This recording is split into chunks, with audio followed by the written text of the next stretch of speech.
तर पुण्यातील मानाचा पहिला कसबा गणपतीच्या मिरवणुकीला सुरुवात झाली आहे। आमच्या प्रतिनिधींनी आढावा घेतलाय, पाहूया।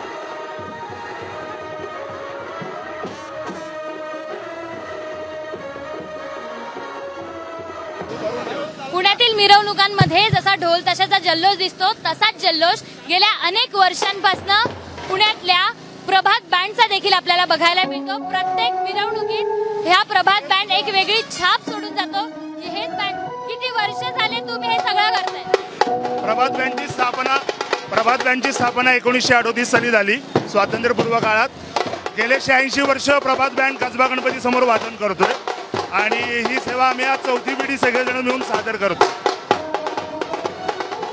एवढ्या वर्षाची परंपरा नेमकी काय? एवढ्या वर्षाची परंपरा म्हणजे 38 सालापासून नची केळकरांनी प्रभात बँडला सांगितलं की कसबा गणपती समोर आयात तुम्ही वादन करायचं आणि ती सेवा जी आहे आम्ही वेगवेगळ्या पद्धतीचे ड्रेस तयार करतो बँडचे आणि वादन करत असतो।